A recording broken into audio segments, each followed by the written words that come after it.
How's your week been, Dan? Yes. What's going on with you? Um, as always, lots of introspection, lots of, like who am I being? What am I creating? Why am I doing this? Like that's been the why question has been coming up a lot more. Um, what am I trying to get at? Like what's the end goal? What's the energy behind this? And I always have these realizations and then like I have another realization 2 days later and it's canceling out the last realization or or seemingly like reading on paper it looks like, oh no, you went back from there, but it's like no, it's just like a little offshoot or more clarification in a different way. And that's been a lot of this week of just why am I doing the things I'm doing? And you know is it I hate to use the term, is it serving me, because I feel like it's such a like it's a very overused term, and I think it's like an improperly used term a lot of times. Like people are like, this job isn't serving me anymore. I'm like, it kind of is right now. Like it's paying your bills, like you know. Serving an older part of you, right? Yeah, or it is serving an aspect of you, but it's like Yeah. I just want to be by the beach and drink mai tais, and it's like, yeah, no, I get that, but that's also not really what you want to do. That's just like an escape for what you want to do right now, and you think that's what you really want to do because your Instagram influencer you're following is posting that stuff, but they're posting that stuff because they think you want to see that because that's a life you actually want to live, when really it's just an escape. So kind of a deep rabbit hole around that. Love it. And I'm not saying that like people don't want to live on a beach and drink mai tais, but they're thinking that that's the end goal. They're thinking that that is no. What they like about that picture is they like what Laura you brought up earlier is freedom, right? When you see someone doing that, it symbolizes freedom. It symbolizes, wow, you have enough money and time to be able to go do this, right? Yes. Like that's a lifestyle you're able to live. So just getting really clear on that for me of like freedom. So I have my map and I have my compass that I set at the beginning of this year. And so like my compass has authenticity, play, and path of least resistance as that is my wayfinder. It's like that's how I get to where I want to go is Yeah. through play, through authenticity, and through path of least resistance. And then my map is where I actually want to go. And my map is adventure, impact, and freedom. So those are my three destinations, if you will. Oh, I But like that. it's I'm really focused on living my way, like living my life through way of being Yep. versus achievements and success and that type of thing. And so my definition my definition of success for a long time, it's there's a lot of them. Like I really like the Winston Churchill, or at least it's accredited to him, but it's like success is moving from failure to failure without loss of enthusiasm. Yes. So that's a good one. But what I found is like when I can focus on I'm doing this because I want to do it, not because someone else is telling me I should want to do this. Yes. Like the standards talk we had, Brian, yesterday or Tuesday with the case study, right? Like living by someone else's standards. Like my parents said I should be. My mom always wanted me to be an eye doctor, right? Like she's like, that is a well-paying, safe profession, and everyone's always going to need eye doctors, and they're respected, and they're this. And I just remember being like, wow, I would probably kill myself if that's what the profession was. And no shade on the eye doctor community or the optometrist community, but It's interesting that came up. I Right know. away. I was gonna say, yeah. but for me it was just a very like, yeah, that's amazing. And like if I was super into that and I was super geeked out on all of those things, like I would go for it, but I'm not. And, just referencing that with like, my mom's been very open with standards. Like, she was very anti me joining the military. When I was born, she clipped out this article about a mom saying she'd never let her kid join the military. It was like a Vietnam style, like, why would I have my kid fighting for, a war for some politicians, corporate gains type thing. And then, as I was growing up, I was like really into wanting to be in the military. That was always like a side theme that I had. And, but she never would stop me. Right. So like when I was applying to all the different academies, like the Air Force Academy and Coast Guard Academy, Naval Academy, like she was never against it. She always supported me. So I'm very fortunate to have that background where she had standards, but like she never would impose that on me. And so even with that though, like there's ones you pick up, right? There's unconscious ones that even though they didn't push it on me, I still got. So I've just been unraveling some of those and really focused on, is this like the definition of success for me is, am I living by my standards or am I living by life that as dictated by me, or am I living a life that society's telling me I should live or my parents are telling me to live? So that's kind of a lot around that and just refocusing. Am I still doing that? Am I not doing that? How am I doing that? Yeah. Way of being versus achievement has really been, for me, the I would say the pathway. Yeah. Nice. Are you questioning the gym that you created at all? Or Every day. like whether you want to be doing, because I know the last few times you talked about the courses that you could take, the credits or whatever, you were gonna do helicopter school or get into video and filming and recording all that stuff. Are you at a cusp or change or transition right now where you're like, maybe I just drop the gym and I start making, where are you at? Where's this budding up for you? Yeah, that's a great question.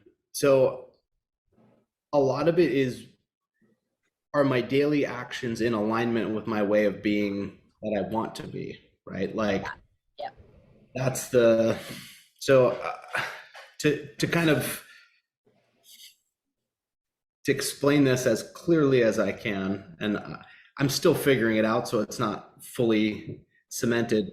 The gyms are definitely one of those things that, because they provide a stress in my life, because in its current state, not as much benefit as pain.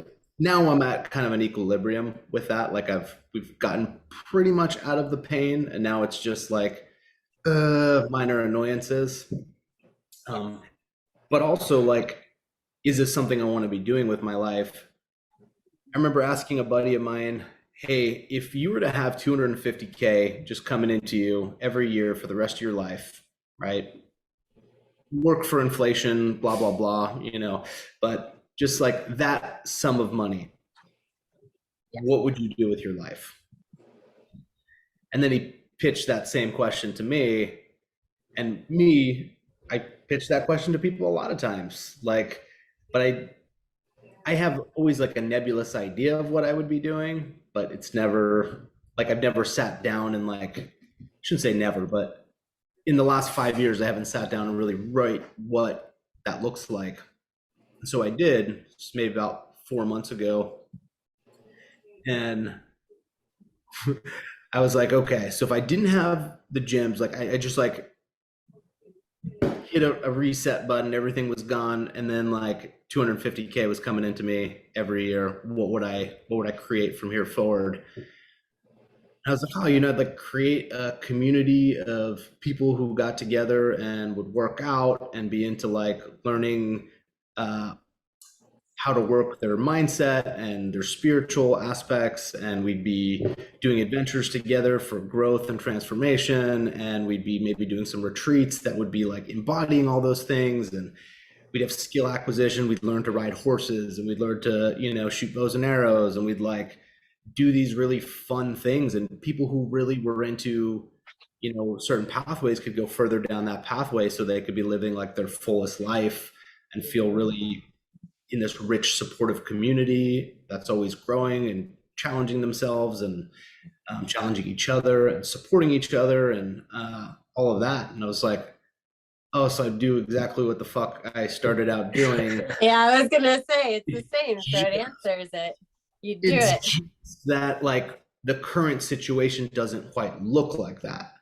Currently, it looks like 2 CrossFit gyms where 90% of the people are there just to work out, and they like the community aspect. They like to go on hikes together, but we haven't injected enough of the mindset, spirituality, like that piece of it, or adventure for transformation specifically, not just adventure for adventure's sake. And that, like, there's 10% of our community at both gyms that are balls deep in that, and they love it, and they're just like, they want more of it. And those are the people I've been spending more time with virtually. You know, those are the ones I have phone calls every week with, and, you know, messaging and just like figuring out how do we get to the next step? How do we, like, you guys all got the message we were trying to convey. Yeah. We don't have any like standardization for it, you know, like other than you come in, you do this programming, you get better at it. We do community events, but we don't have, like, that was one reason why Brian first came in, was like, hey, how do we get some mindset in here? Something that's formal. And just never really took hold, never really, you know. So anyway, long story long, that's, I've created what I've created, but it would just look different, or it would be the next evolution. Like, it's ready for its next evolution. And this is where, on the tactical level, I'm not sure, does it look like the gyms are the fitness portion of this? And let's say, you know, some other mindset piece, some inevitable you, like maybe that's a different piece of it. Maybe, you know, there's a different spiritual aspect to it. Maybe there's a different adventure aspect to it. Like that, I'm not losing sleep over figuring out what it looks like. I'm just trying to live into the way of being in the essence that got all of the 10% of the people super jazzed. What's going to come from there? What's the next inspiration that'll lead to the next action? Like a culminating challenge experience or something, where this 10% of the community gets together and there's a series of events that you string together into a culminating long trip where you just take them out. Yeah. Well, and this is, so here's the thing. It's like, I'm not trying to figure out what it is. At the same time, I think I need to step into my beingness harder, if that makes sense. But like, I've been doing this, and when I'm around those people, I'm in my full authenticity. I'm in my full power, and like, we're all, you know, creating together, and that's really what I want to continue doing. I felt like I haven't been doing that at the next level. It's like the only people I do it with are the people that I talk to. Is it harder to be that guy being in Hawaii?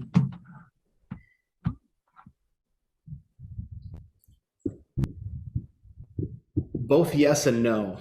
It's been easier with my community back in Denver to be that guy. It's harder here in the community with the people here. I feel like we're just at different, like, you haven't found your tribe there yet, really. At different wavelengths. There's a group. They're the ones that the whole San Pedro experience happened with, and there's people. I know they're here. It's just a matter of like, I haven't quite connected with them, and I'm also not trying to force connection with it. Like, this is the whole thing. Like, I'm trying not to do more. I'm not trying to. I think of Paul Rudd doing the pop-up. When he goes, Yes. Pop up. He's like, don't, you're trying too hard. Just pop up. Just do it. But what if you just like, if you led into the fact of like, I'm listening to you talk and I'm just reflecting this back. So you can be like, Laura, shh.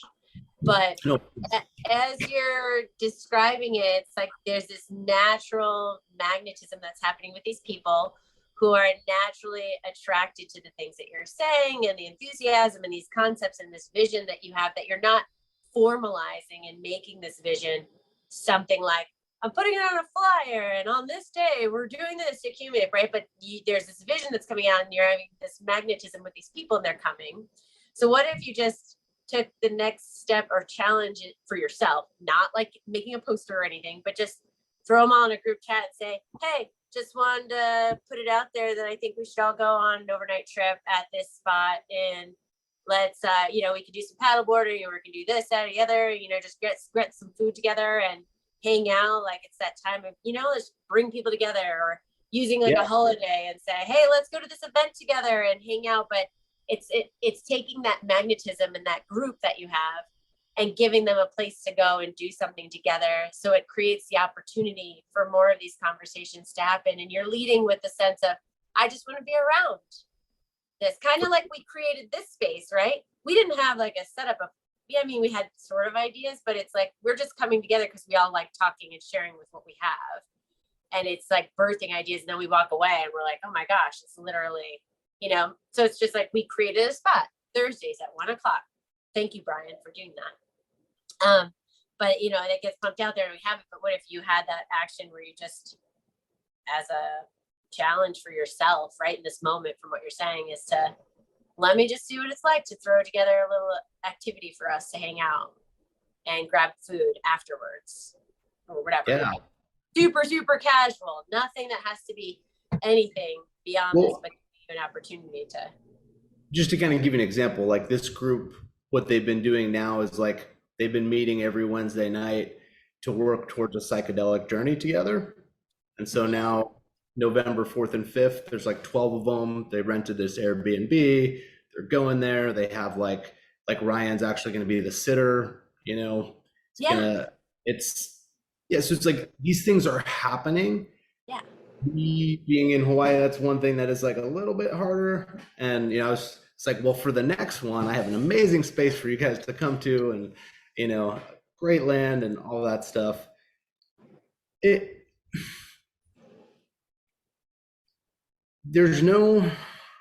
funny because there's really no issue, right? Like I have no major needs that I need to fulfill right now.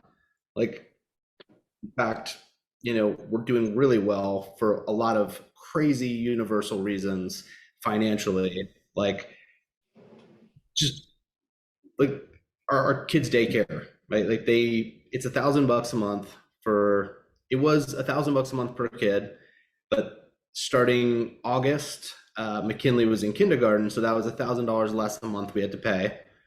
And then they decided to they got a bunch of funding from like COVID, and I'm just going to keep saying COVID dollars because they attribute it to these like relief funds and stuff, but it's half price for this whole year.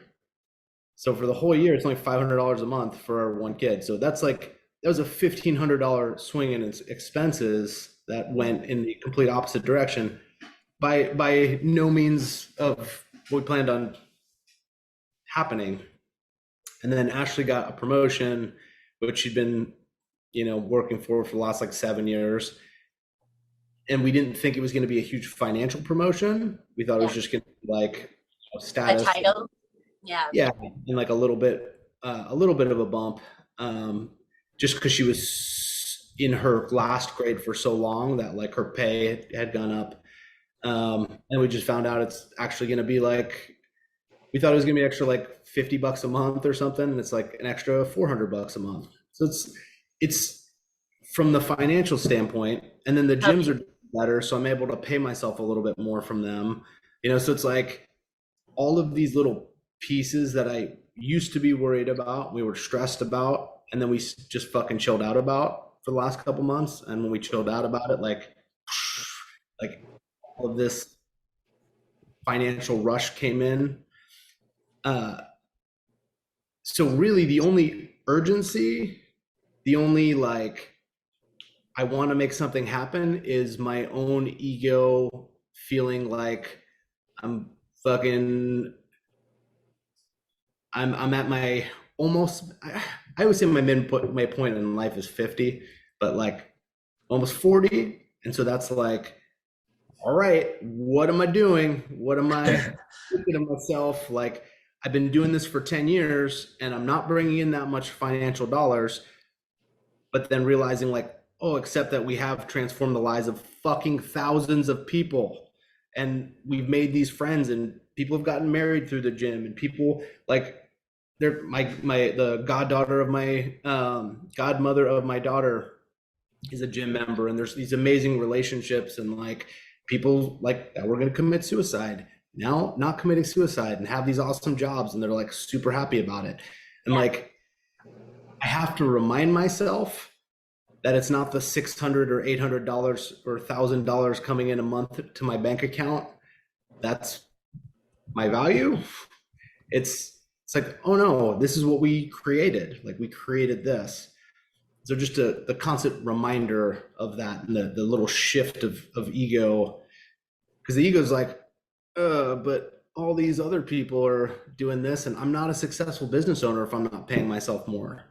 And it's like, sure, that's someone else's paradigm. Like that's one that I know I could care less about in here, but here I care a lot about.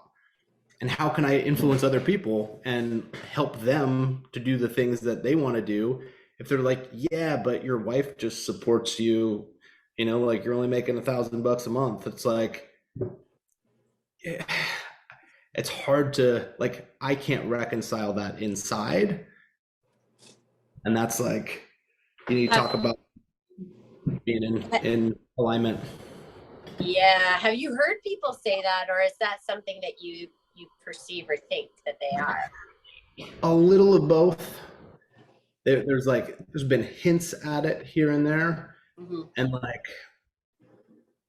it's mostly in my head, and then yeah, it's people who have mentioned things, you know, like Garrett and Ryan would say stuff like, well, you know, the only reason we're able to do this is because you have a wife supporting us. We don't have to pay you.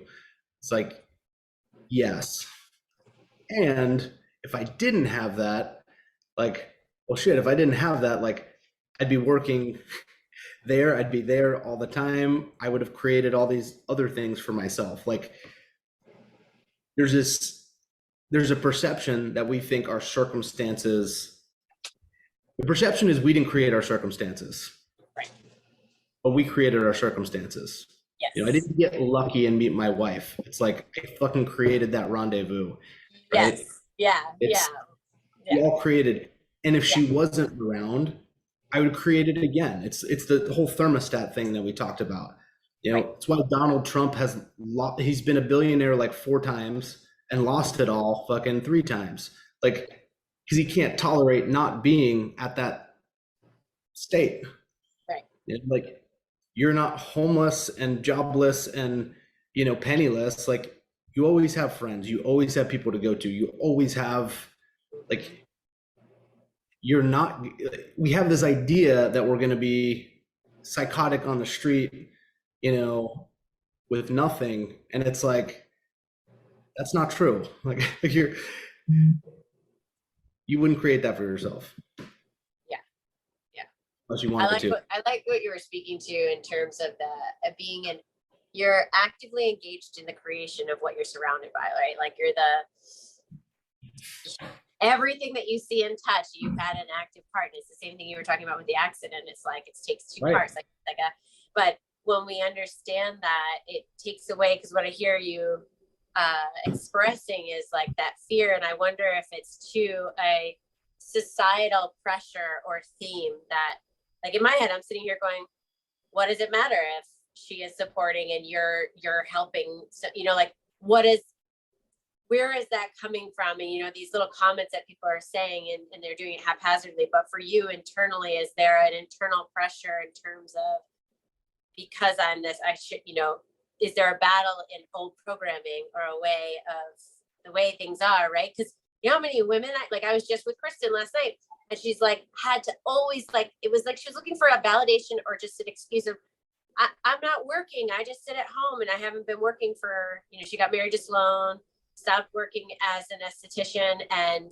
now she has her daughter and she picks her daughter up and she does all the correspondence for the school and stuff like this. But it was like she had to justify that she wasn't working with what she was doing as a parent. And it was just interesting to hear it because she needed to air it all out, like in terms of, and I should start a business. I should be doing this. And I should, I'm going, we should the shit out of ourselves and rob ourselves of the joy of what we've actively had a practice in creating, which, innately brings us joy. But because we have this comparison or this program that we're trying to meet or whatever is the norm out there. And to be honest with you, the norm is flip-flopping and breaking open and crashing down altogether, which I celebrate every single day in lots of ways. It's very unsettling for people, and I get it. And they're all scared. They want to hold on to the structure of the burning building, blah, blah, blah. But it's like, no, this is like an opportunity because we are our creators. Like, we are literally came into this planet. We came out as creators and we will leave creators.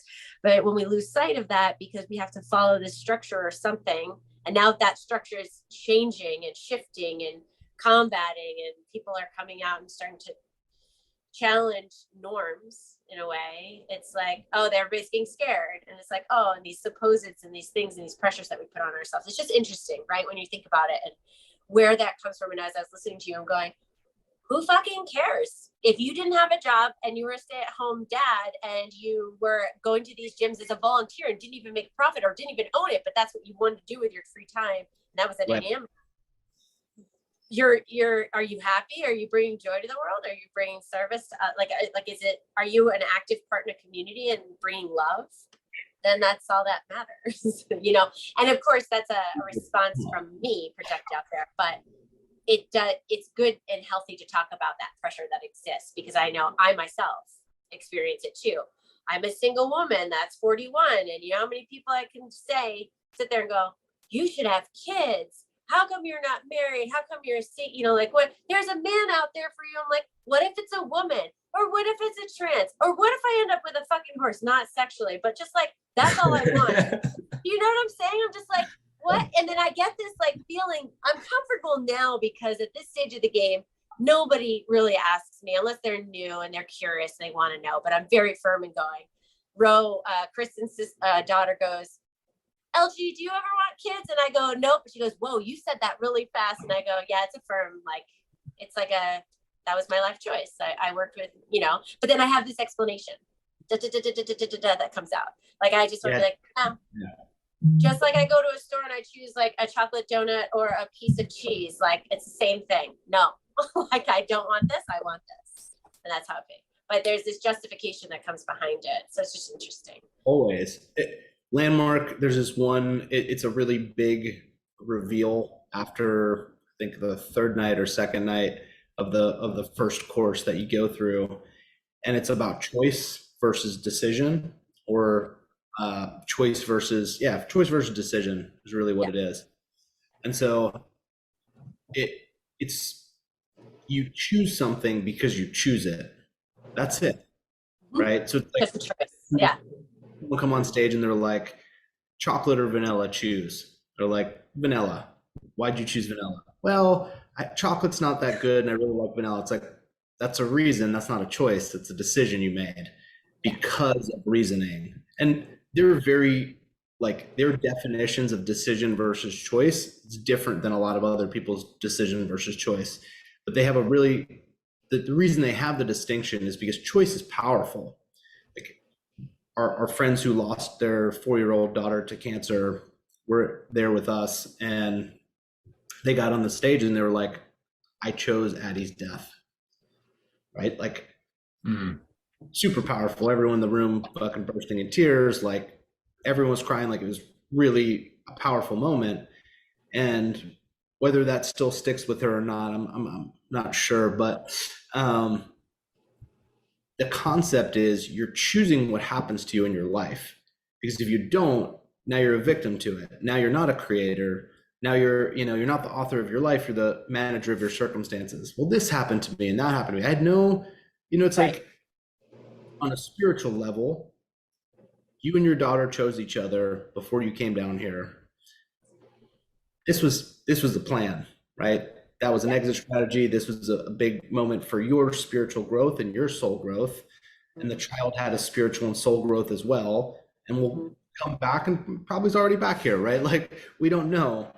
But it's one of those things where it's like when you can choose and you have that power of choice, it is fucking powerful. Yes. But then we want to say why we chose it and why we're doing this. And, oh, here's the justification. That's exhausting. Yeah. It's exhausting, but it also helps reassure and we validate ourselves in it. Like, am I thinking, like when you start to elicit that doubt or something, but I feel like the reasonings help in the choice making. They can, right? Yeah. Like they can help in terms of, this isn't to say that like, you just listen to your gut and choose, It's like, yeah. First off, you need to know what your gut sounds like. And most people don't. Most people think they're like, oh, I went with my gut on this. I'm like, your gut would have never fucking told you to do that. It's not a thing, right? Yeah. Like my mom, my dad died a long time ago, but when she finally remarried, it was like 20 years later. This guy basically talked a big game and was really, happy and cheery and all those things. And then basically just wanted a green card. That was kind of like the end of it. And, after, 2 years of marriage, they ended up getting divorced and it was pretty miserable. But she took away from it as like, oh, I think the lesson God's teaching me is not to trust everyone and to be, guarded about who you let into your life. And I'm like, just listen to yourself say that out loud. You really think God would tell you to not trust other people? like that is the fucking lesson that you think that you're supposed to be getting out of this? It's like, no, man, that is not at all the lesson. Yeah. That would never be a thing you're being told. Yeah. What was the distinction between choice and decision? Was that just choice is the more empowering version? Decision's more based on, or I have to decide between. Yeah. Based on reason. Well, I did it because. Gotcha. Well, if you say I did this because of something, that means something else decided it for you. You didn't powerfully make that choice. I chose it because I chose it. Right. Whereas, we chose the house because the pricing was right and the location was good. And it's not saying that those reasons are invalid.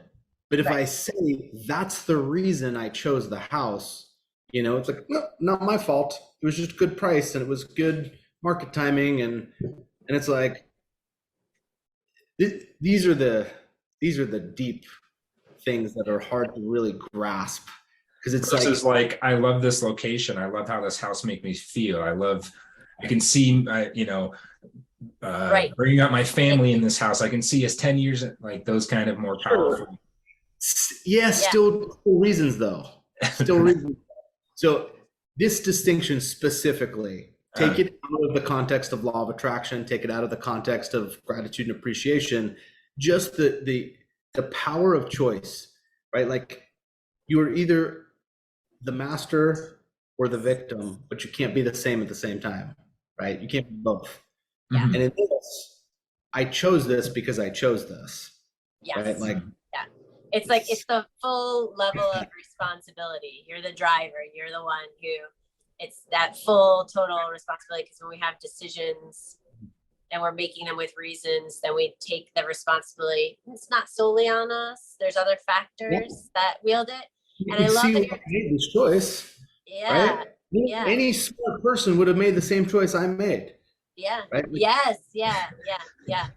You're taking it away from your whole thing. I love that because with kids, we worked with choice theory, and it's super powerful with them because that's what they're seeking is power control anyways. And that's the combat between an adult and a child is they know better. They're structuring the whole thing. So they are taking away that power.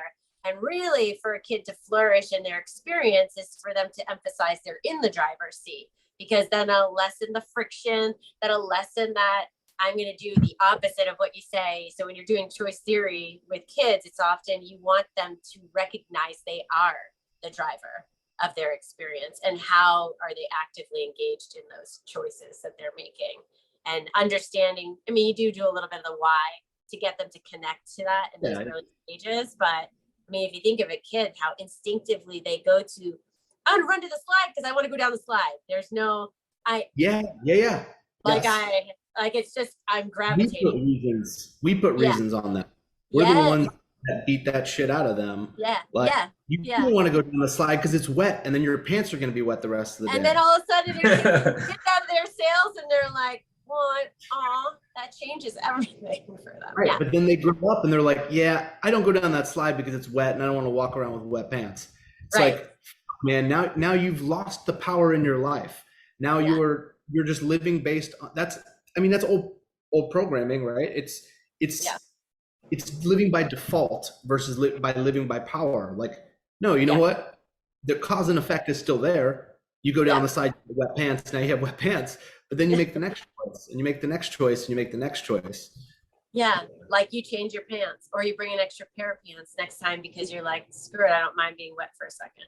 Like, there's so many different, it is interesting though, and then we end up impacting people based on our opinions of their choices and imposing that. Much like the people that were saying it to you, if it wasn't for your wife doing whatever, blah, blah, blah, we wouldn't. That's like an imposing of their and opinion it strikes on your choice.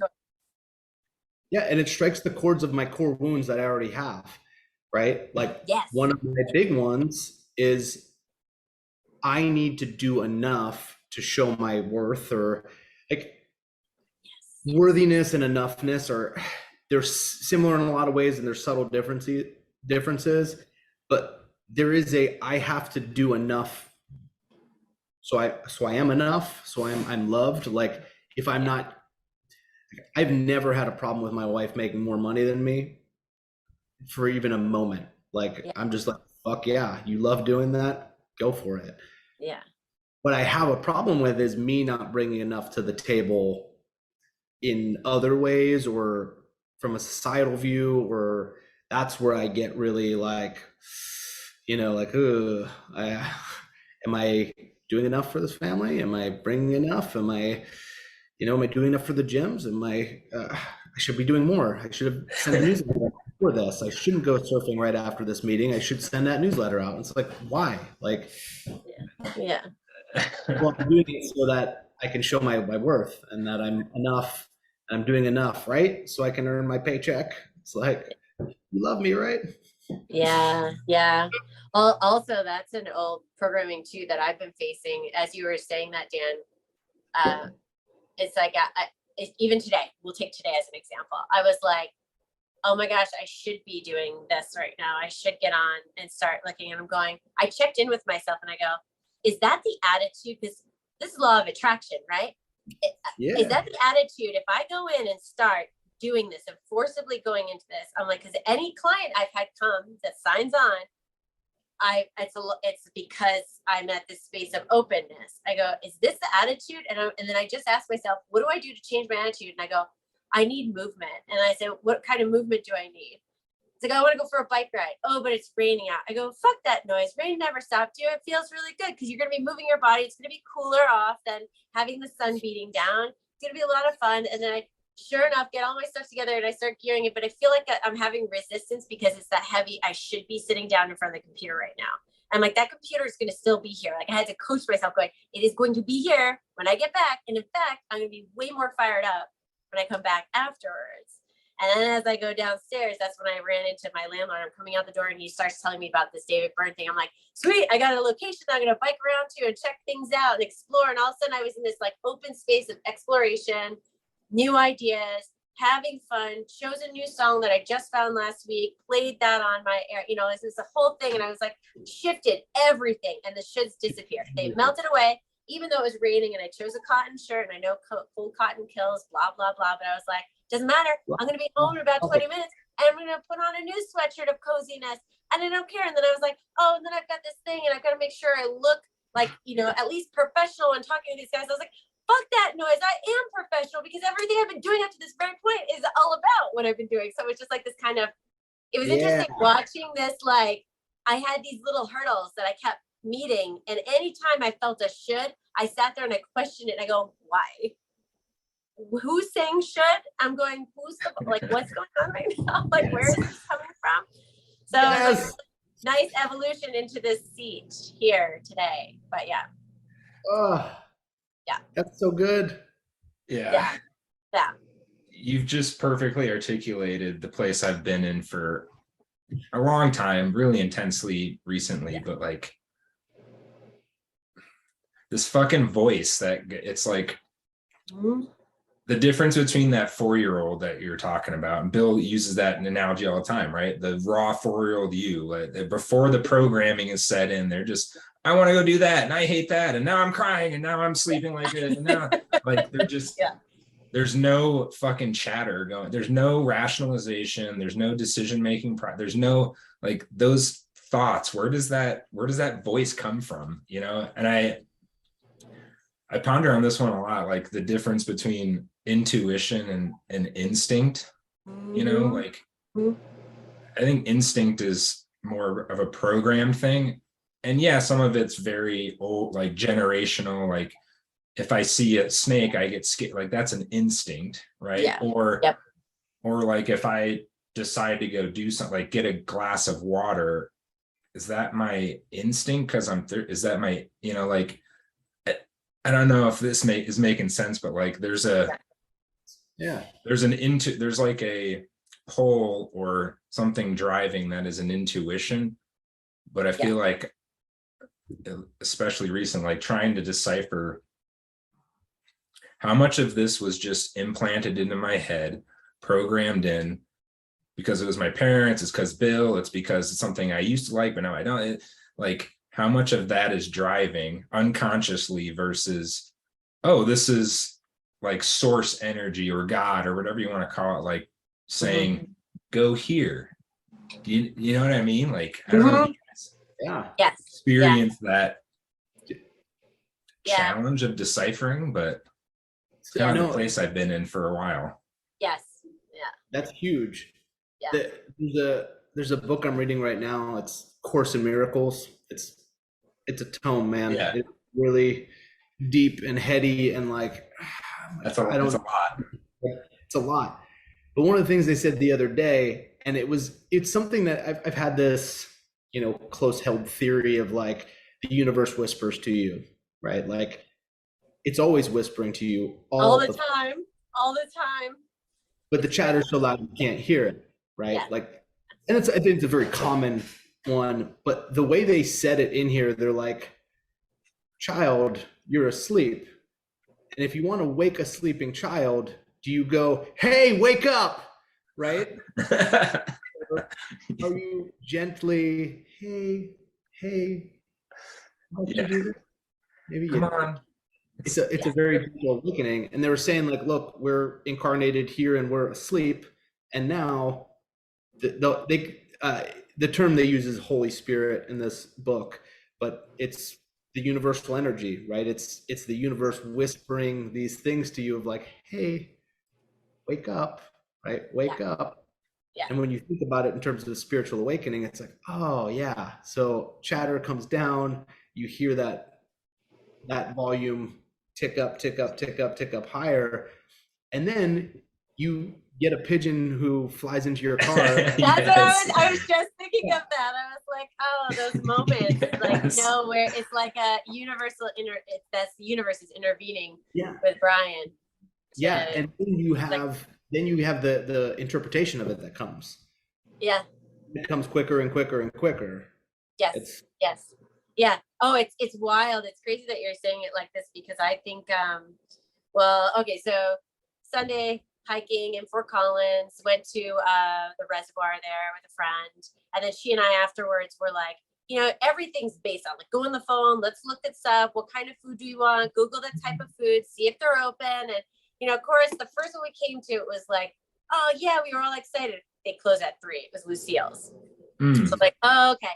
And I was like, well, let's listen to our guts and our stomachs. I'm like, let's play around with what kind of foods you want to dance around with. And I was like, okay, let's like check it out. And we both of us looked at each other and go, oysters. I was like, yes. But then it was like, let's look what's in the area. Oh, this place doesn't open for another 30 minutes. That means we got to do this, blah, blah, blah. Well, sure enough, we start driving downtown Fort Collins, and this is the first time we've like hung out there together too, like the whole thing, get the parking, start walking. And we're like, oh, the first place we go to is this French bistro that we're like, oh, let's just kick it here until maybe the other place opens up. We look at the menu and we're like, no, we don't want this. And then we're like, let's just follow the sun. Because I was like, ooh, that area looks cool over there. And we're no longer looking at our phone or maps or times or anything. We put it away and we're just like, let's go where the sun is. And I was like, oh, let's look at this menu. And then she goes, what's down there? And I go, oh, the blue awnings and the umbrellas. And we're sitting there and I went to pull up my phone to Google what it was. And she goes, let's walk. So I put my phone down and go, I don't even know what I'm doing. So we start walking. It's an oyster place. It was the same place we were walking down that we forgot about. And I'm going, I had this moment where I just screeched and I hugged her. I go, I love this kind of shit. I go, literally, even without the phone, we would have found it and been excited and been like, this is where we're headed. We're going to go get one drink and an app. And then we're going to come right back here. We're going to sit at this table.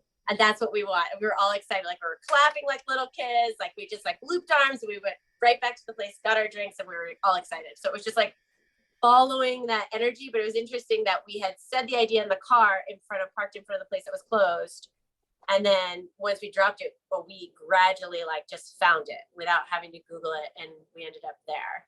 And it was just like this nice intervention. Awesome. Shortly before that, as we were parking the car, though, she looked in and she was like, it's 2:22, and had this like angel moment. Because anytime it's 11:11, 1:11, 2:22, like all stuff, she'll do this little motion with her hands and pray and be like, oh, I go, that's what it was. We were in the right track. Like we kept finding it. And like you saw the time at that time and all these things. So it was just like this universal thing. But it was interesting because regardless of any of those details or any of it, it was just that cool spark and rise of energy that didn't come from any force or any plan or anything. And it just like naturally, it was fun. But I said it right in that moment. I go, this is my favorite part of the day, next to a lot of the other favorite parts. Because she goes, what about when you decided to go into the water? I go, oh yeah, I forgot about that already. Like, this moment trumped that moment, but that was also fun. But it's like those little moments occur more, I feel like, when I'm tapped into universe, like spirit, universe. It's in a way of not forcibly doing it, and it's just there. There's no resistance. There's no I have to. Although I do enjoy manifesting. Like I do enjoy making a plan in my head and going, oh, I want this. Let's go for it. And like picturing it and happening. I like that stuff. But that also is coming from a space of creative energy and tapped into source energy too. Those weren't diametrically opposed, right? Yeah. Thing, and Brian, I realized the other day, I wanted to clarify this with you. You know how I was talking about, I was like, you know what you and Ryan like to do a lot of is see a really clear intent picture of what you want. And like, oh, you just need to get clarity around it. Picture this really clear thing, right? Why I was disagreeing in that moment and why I would disagree, let's say for you right now specifically, is to the point of Abraham where they talk about if that subject has too much negativity on it, right? Mm-hmm. You're creating it from a place of lack.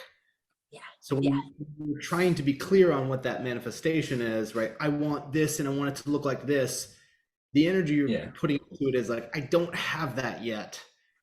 Right. From Laura's point, if you're in a playful mood and you're in this space of like, oh, what do I want to create? Ooh, I would love to create, this thing that looks like this and it has this. Oh yeah, that'll be really fun. Yeah. With energy, there's no lack energy there. There's just positive creation energy there. Yeah. And then following or playing. Yeah. And I completely agree. And the adventure component, like of seeing, like exploring that way to see where it leads you. And it's just how Abraham Hicks talks about it all the time. Like start general, just start like small, be broad, and then you can hone in or be led to that thing. Because oftentimes, probably all the time, right, it's going to be way better than you could even imagine it in the first place, especially if there is like lack associated to it. Because like you can't really create from that place because, well, A, it's a manifestation because you're focusing on the things you don't like, and B, it's like the place that you're trying to imagine won't necessarily be the solution, or like the thing that's going to reveal itself is going to be way better to get you out of that place you're at. If that makes sense. Yes. Yeah, like picturing winning the lottery versus picturing, there are kind of two things I'm trying to illustrate here. You can picture winning the lottery if it's from that place of abundance, and then it might not be winning the lottery. It might be, a Nigerian prince who leaves you millions of dollars, and it's actually real this time, right? But yeah, it might not come in the way that you picture, and then sometimes it does, and it's like, wow, this is I just rewatched The Secret the other day. I was tired of like I don't love that movie. It's a little cheesy for me, but yeah, there's just so much garbage on TV, and I was in such a negative headspace, and I just kept seeing and watching like more negative shows that put me in a fucking bad mood. So I rewatched that, and John Azaroff was saying how he did these vision boards, and he just like had them in a box somewhere, and they were in this new house, and his kid's like, "Oh, what's in this box?" And he's like, "Oh, it's my vision boards." And, "Oh, what's that?" He's like, "Oh, let me show you." And he pulled it out, and like the picture of the house he wanted to live in was the house they were just moving into. Right. Not even the same look. The exact house. Yeah. He'd forgotten all about it, 5 years earlier. Yeah. So it's not to say that that is not powerful. Yeah. It just needs to be like from Laura. It's got to be from playful, from that adventure unfolding, like play. Well, why the adventure journey aspect is so important, because like on the flip side, the Jack Canfield story, like he had a very clear request. I want $100,000, right? In the shower. Oh, National Enquirer. No, he's in line at the store, right? National Enquirer, 100,000 subscribers. Oh, if I just sold one book or 100,000 books for $1, right? Then he next day he meets the report. Like, I love that story because like he didn't know how, he just had something he wanted, and it was like, all right, see where this takes me, right? Like he followed the breadcrumbs to the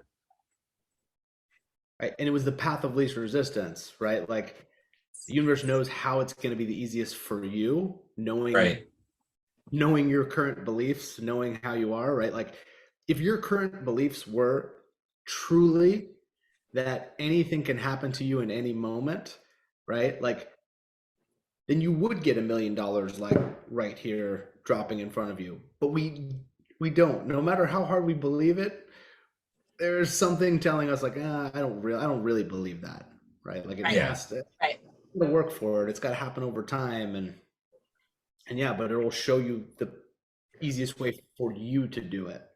Right.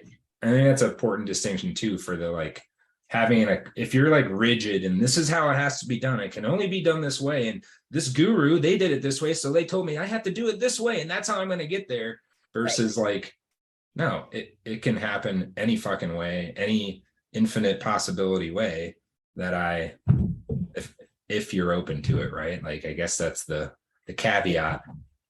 And you can still do it that guru way, and it would just take a lot more effort, and you'll still get the same result. Your just experience of it might not be as ease and joy and fun, and it'll be like, I fucking did it. Whew. Yeah. I think it's powerful to say too that when manifestations are put out there, like I want something, like vision boards, it's definitely powerful to say it and to create it. But the other piece of it that I know that they touch on this in The Secret, but I think it's being mapped out more intentionally now that the concept is taking the next step further, and you have to embody it in everything you do. So you have to be willing to look at how you're showing up each moment. And this is like I mean, you don't have to sit there and go, how do I eat my eggs in the morning? Am I eating like a person who makes $100,000? Like, it doesn't have to be that, but I mean, you have to look at how you're showing up every day, the energy you're putting into it, how much of your energy are you putting in towards that? And then if there is resistance, then maybe the vision of what you're throwing out there in manifestation isn't in alignment with you completely, because all of you isn't in forward motion. But I think it's that understanding, and this is why I love coaching, is because taking a look at small action steps, because people can come and say, I want to be here. You know, I started at A and I want to be at Z and I want to do it in 3 months. And I want to, you know, like, okay, great. But you have to be willing to look at all the other little factors and understand that how you're showing up in one facet of your life, you're showing up in, you know, and we take a healthy, honest look at it, because underneath all that, like the programming that we're talking about, old programming, and where is the resistance? Because if you aren't not ready to look at yourself in that way, it's really hard to do the manifestation piece of understanding. So it's like the relationship to self that you have. And again, in turn of looking at that, do you do so with joy and excitement, or are you doing it with resentment and resistance and kind of, because then you're going to be at the stuck place and you're not going to have any movement towards that goal. Right. So yeah, it's like a lot of different components, but I like thinking about vision boards and stuff like that, because oftentimes I'll set up stuff for myself, right? But I can, when I sense myself getting in my own way, and that's like when I'm shooting on myself or I'm not matching, and okay, dude, well, you know, you have to get up at like 5 o'clock in the morning and start your day, because that's when your brain is super, super fired up, and you chose to do whatever last night and have that extra glass of wine. Now you're sleeping in. Well, I'm not going to beat myself up on it, but those are choices you made. So be okay with those choices and keep moving as you go through it, instead of, you know, it's like, it's just being able to align yourself with yourself in that relationship to it, and then the things that you want externally or throughout your own experience, being able to make sure that you're connected to it at all times. There's actually been really interesting studies done on, what just came to mind was like how they're finding that the most successful athletes don't even set SMART goals for like their performance, or like, and this is outside of professional athletes, but like high achievers, they don't set a SMART goal, because for most, what they find is like they look at this thing, like that person, the gap between, like there's all that lack, so it's not very inspiring, and every day it's harder because like, I'm so far away, and you know, whatever else is going through their heads. Versus they set, I think the term was exploratory goals, so it's like, how far can I run, how fit can I get, how you know, whatever the thing is, seeing, because that's more exciting, because every day you're feeling the progress that is, you know, infinite, essentially infinite potential, and that's more motivating. It is, I'm paraphrasing, but that's essentially what the studies has shown. It's really interesting. Not that SMART goals are bad, but no, I mean, they can help organize, and there's definitely, they're utilized for sure, but leading in with joy and taking it step by step like that, and understanding why you're doing it. I think it's the fun factor. It really is. The choice, it's your power of choice that you're doing this, and that you're doing this because internally it's meeting that joy. It's in alignment with what you want. For sure. That way of being, like you were saying, Laura, like way of being is so huge. Like if you're doing this from a place of this, right? Like a place of I have to, or shooting on yourself, like that way of being is someone who's not in charge, who's not in control. It's someone who's not doing this. And so it's like, that's who you're being in that moment. Well, then you're going to attract more of that. Right. And that's your experience versus you choose the way of being of, like, I remember this one time, this person, she's like, I want to be this adventure goddess, right? It's like, cool. You know, so like paint the picture of adventure goddess, right? Like, what do you do when you wake up in the morning? Do you reach for a breakfast burrito, or do you make yourself like a protein shake? oh, I would make myself a protein shake, right? Like Adventure Goddess wouldn't eat breakfast burrito, like, oh, okay, cool, got it, right? Like just these little shifts of like when you step into that way of being, I think that's why those RIM sessions are so powerful. It's like you're you're visually and sensorily stepping into that way of being, and from that way of being, you make the choices that a person in that way of being would make. Yes. If I'm Yes. anxious, I'm going to make choices from an anxious place. I have to do this. I have to get it done. I should be doing this. Well, cool. Then now your way of being is anxiety, and it's yours. Like, have it. Yeah. This just had me think of a client. I don't know where we're at in time, but I want to get you guys' opinion on what you would say. She opened up and said, so movies she cannot watch without knowing the end. Books she cannot read without knowing the end. And she chooses crime, thriller, mystery, all sorts of things. And it drives people around her in her life crazy. She doesn't spoil it for them, but she always has to do the research and she has to see how it ends, because then she can be prepared. She also finds joy in like that reverse, like looking at Easter eggs, like how the clues are put in along the way to get to that end. And her narrative around it was like, I know that that's really weird and it's in connection with her anxiety. Part of me wanted to challenge her to say, a good thing to step outside your comfort zone would be not to look at it and see what that feels like and what comes up for you to explore. What do you guys think? What's your reaction to all of that? Just in general. Well, she clearly prefers certainty over uncertainty. 100%. Uncertainty right now has a half empty connotation. A big one. Creates anxiety, right? Like, yep. I'm sure she probably does have anxiety when she starts reading a book and she doesn't know how it ends. Like that probably. It is. It's right? Really, like, yeah, it's unpleasant for her. But like there's certain things I'm sure in her life that she doesn't know how it ends, but she will, I don't know the right word, tolerate or, do okay with it, right?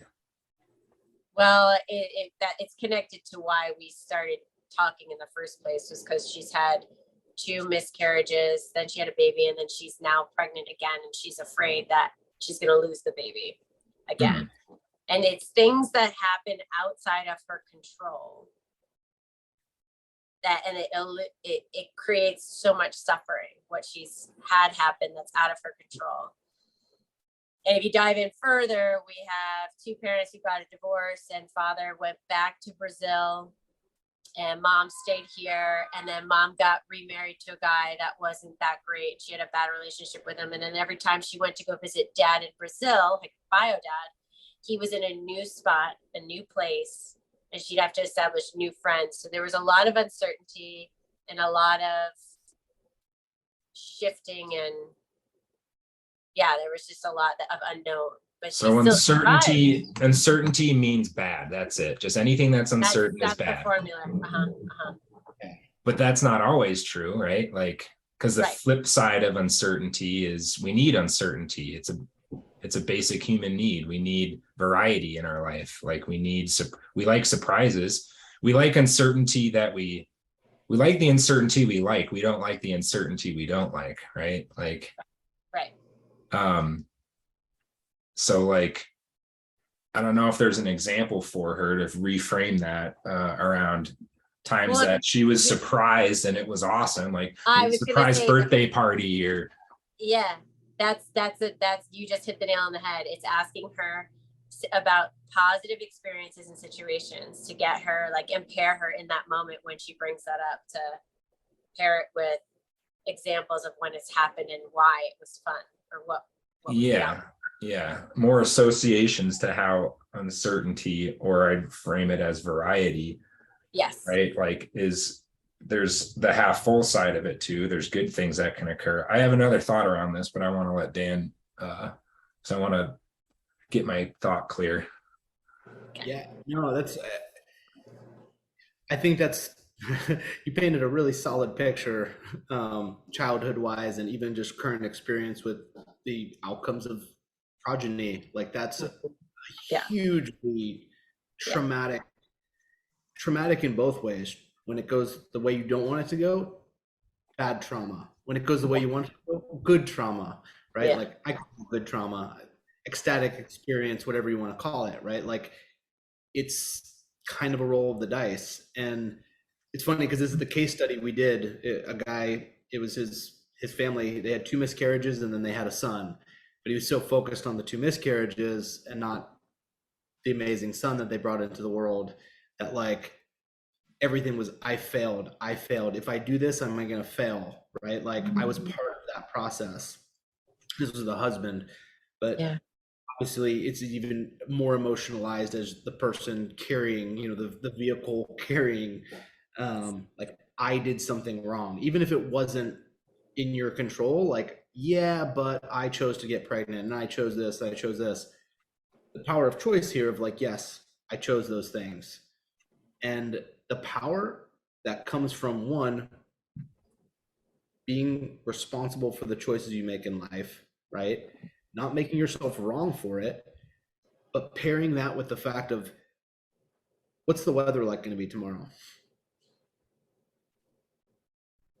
You know? Yeah. Well, Google's or weather.com says, but hey, we don't know. We don't know. Yeah. We don't know. Yeah. What's, you know, like an asteroid could hit our planet tomorrow. Yeah. 100%, right. Like true story. I mean, I feel like there's a lot of that happening right now out of this is the point. COVID, right? Like, yes.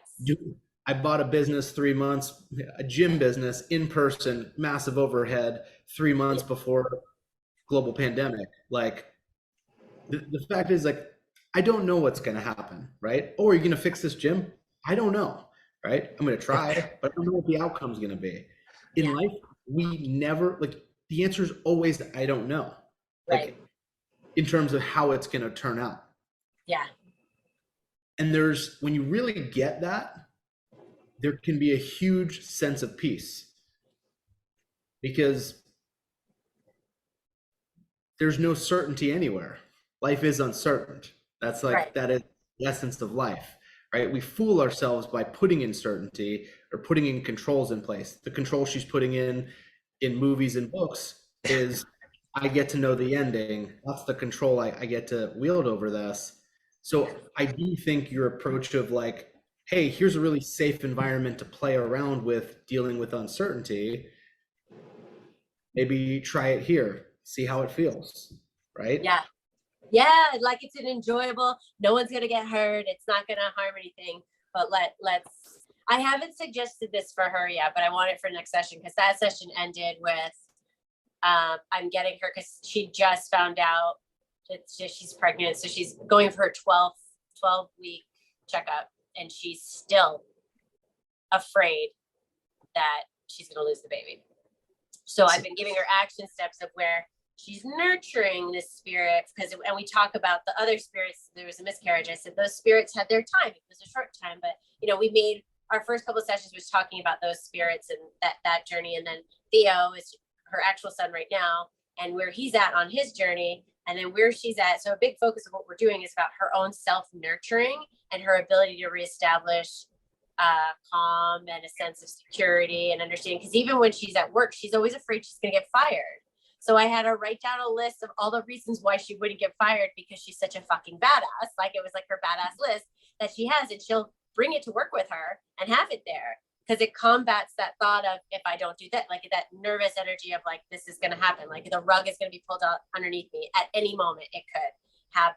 And we spend time talking about that and then just creating tools for her to do. So she's doing a lot of nurturing with talking to the spirit that she's in and double checking all the things that she's doing for her health and wellness, that she's, you know, all the things that she can and do to wield this positive experience, but enjoying it like in the moment, being able to talk to herself like that. She goes, I don't know if I can talk out loud to myself because she won't journal. So we do lists. She will not journal. And she goes, I don't know if I can talk to myself. That's too uncertain. Yes, exactly. And I go, what? And she goes, what's the purpose of it? You're like, what would I sit down? So I want to give her prompts to get her to start answering specific questions because she can't just sit down and journal. And then having her speak out loud in terms of self-love and value and gratitude to get her into that mindset of all the things that are going well, like love the things that are happening. And she goes, well, I can't say it out loud to myself. I said, say it to Theo. Like, your son is hearing all this. So if you're saying this to him, he's going to embrace this. And I go, and your spirit, spirit's going to be saying this, that's inside you, like the whole thing. It's like, it's not just for you, it's for everything around you. Even your cells, like millions and billions of them, are all hearing the messages that you're saying. So I got a couple things here. Okay, good. I don't know what her model of the world is or her belief system. Does she believe in law of attraction or not at the no. So she's not against it, because conceptually, when I talk like this, she's very open. She's very religious, but she also is very angry with God because God is taking her friend. Okay, so you can put it in Christian God terms, law of attraction. Yes. It's just saying the same thing. Yep. God's always listening, right? The universe is always listening. So here's the question. If she believes in prayer, if God's always listening, right? There's two rules essentially to prayer. You talk, God listens, right? Mm-hmm. So if you're thinking, let me rephrase it. If God is never not listening, when are you not praying or talking to God? Right. So highlighting actively that she is doing it, and prayer is right. Never, right? You're never not praying. So if your thoughts, and you can do this as law of attraction, you can do this as prayer. If your thoughts and your visualization is, oh, I'm going to get fired, I'm going to have a miscarriage, the road's going to get pulled, something bad is going to happen. What is that a manifestation for? Or what is that a prayer for? Okay. Yeah. Right. So like that goes into, if you're thinking about not spilling the milk, well, what's going to happen? You're going to not, right? Like there's many ways to explain that. So it's really a manifestation. Anytime you're picturing the wrong thing happen, it's actually enhancing the probability. It's a manifestation for that thing to happen. That's the first big point. The second thing is, it feels like because those traumas were so intense and there's such a focus on not having bad things happen again, because I don't like when bad things happen. This is bad. This hurts. This is bad. It's all bad. It's just pain. Yeah. There needs to be a reframe. And this is a challenging one. Like what's half full about a miscarriage? Well, she's got a good relationship with it in terms of verbalizing, saying, Theo's here. And that's good. Yeah, Theo might not have appeared in this spirit. Like Theo wouldn't be Theo if it went a different route. And then we tapped into further what was going on for, because I've been asking her, we've not reliving those experiences, but relating to that version of herself at that time to make a positive relationship to it. So what was going on then, it came out that she was like, yeah, I actually knew that it wasn't a good time. Like the first one, it wasn't a good time. Wasn't planned. We didn't have the house. We didn't have all those things. I go, so some part of you on a very cellular was just like, this isn't the right time. So that spirit was like, not right now. So I'm going to go. And then the next one came, and it is the same thing. She goes, I knew at one point, I knew when I had lost it, even before I had lost it, because I could just feel it wasn't right. Something wasn't right. Like it just, and she didn't realize the power of her own intuition until the moment I was asking her. So I was like, what were you doing? What was it feeling like? Where were you at? Like all these things, because her anger towards God gave God the power over her, like outside of herself, right? Like deeming where she's going. And I was getting her back into her own power seat and her connection of it, not distancing from God, but going, it's, you actually are an active participant in this, and how are you connected to that? And because it was, whether we're here on earth for a second, a blip, or 5 years, 10 years, 80, whatever, it's a journey, right? In general. I'm like, so those were still little journeys. And then we have Theo. So then all of a sudden she started piecing it together in terms of relationship to journeys, because she has a friend that's passing away from cancer, like actively right now, will be passing away in the next 3 weeks, and just found out, kind of thing, brain tumors. Like, this is another big, and this is somebody who's like a sister to her. She's an only child, and this person is like her sister. Yeah. And confidant. So anyways, it's all unfolded, but yeah, I like what you're saying in terms of, so even when it goes wrong, even when things go wrong, even when trauma happens, yeah, it works out for you. There's benefit and value to it. It's still progressing, and here you are. Yeah. And it's the same thing when we're talking about her job, and I'm like, and here you are, a bunch of people left, and your boss asked you to take on more responsibility and checks in with you, and even said, oh, that she had to say that she was pregnant. Oh, when it's time for you can go home, you can have these amount of days, you can have all, and as she's smiling, I'm going, these people are really leaning into you, so much so that they're like, okay, what, you know, they want to make sure you're good first and foremost, beyond the job responsibilities. And she's like, yeah, I don't know why I keep thinking I'm going to get fired. Like, it negated all the evidence of what's going on, negated that too. Yeah.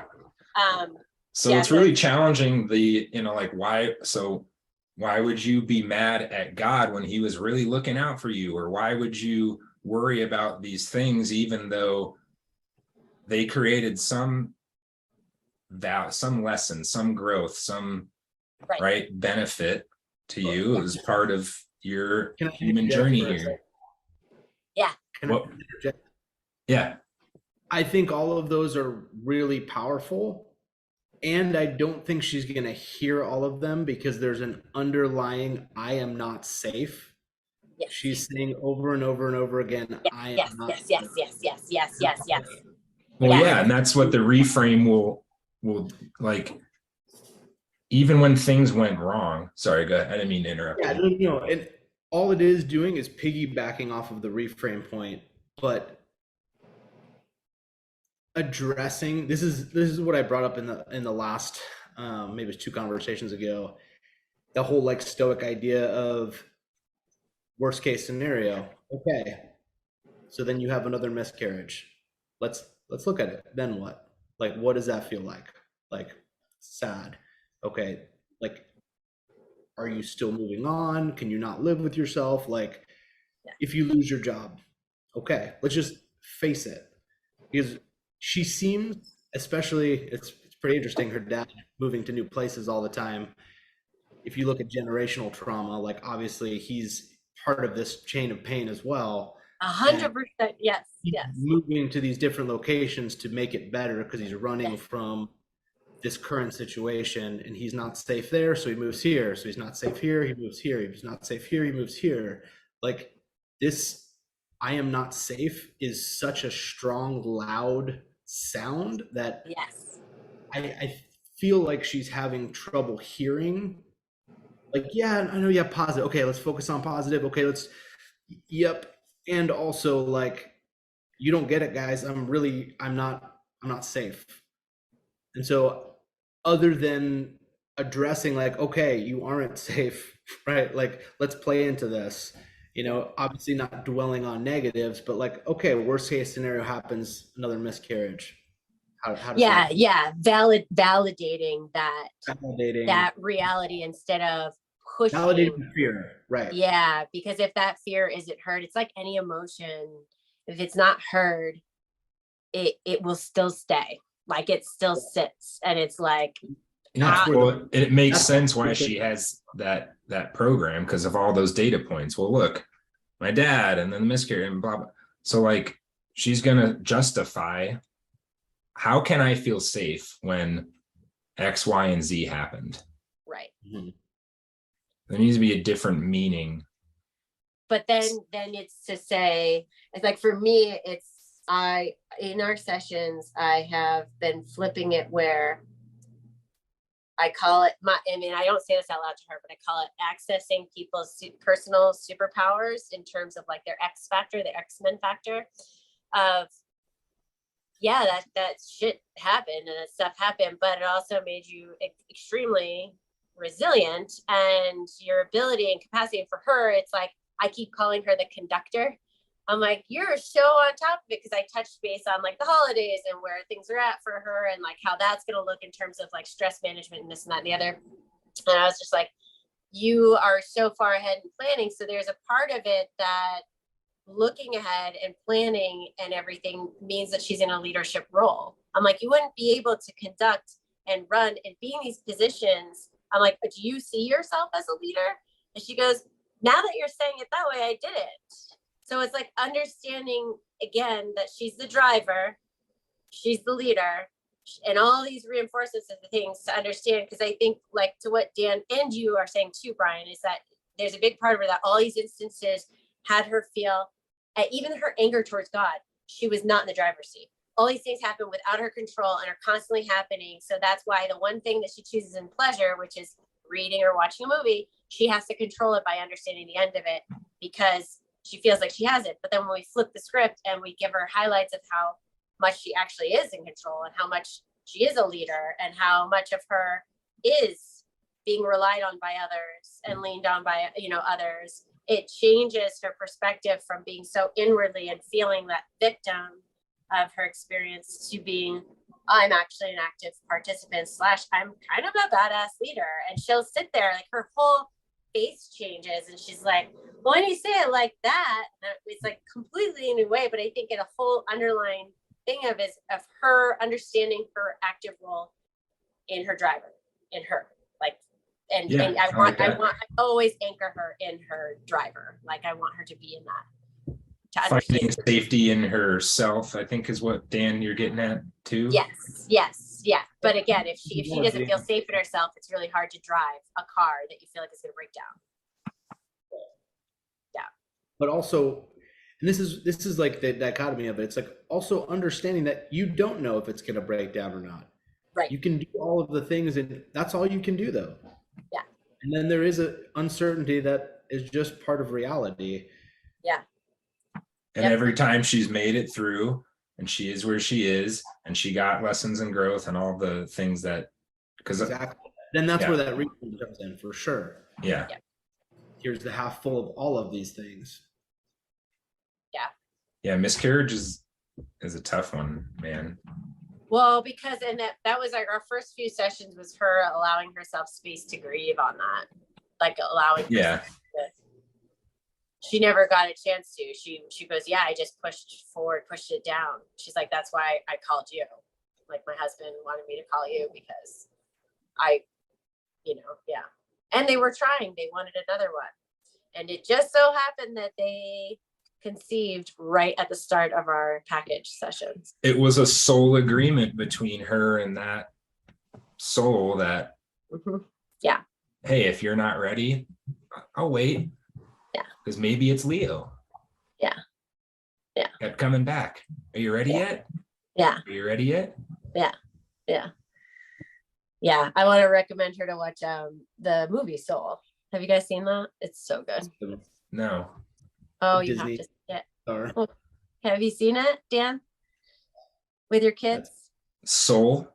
Yeah. Yeah, they were a little young when we watched it, but I think Everest now, if he watched it again, he'd really get more out of it.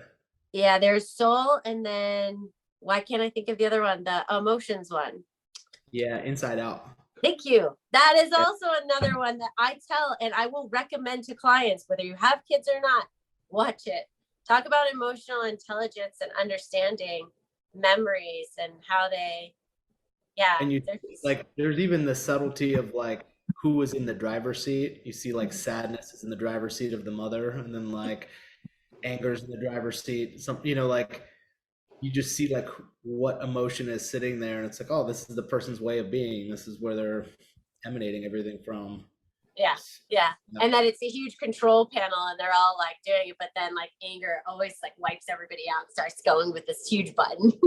I love when the dad's like, because he's like saying, no, you're going to listen to me. They're at the dinner table and you can just see anger go, that's it, I'm gonna blow. It's just such a good thing to understand. But I think for us and like what we talk about, these two movies are fun, playful illustrations of concepts that we're discussing in terms of what people experience. because it's more than just like an actual event that's happening, a memory. Right. There's so much that goes into it and how our body responds and everything. So, but in terms of like soul, understanding where how spirits come and go, the way you were talking about, like, oh, here's another one saying maybe this is my opportunity to come, and who knows, just breaks it out. So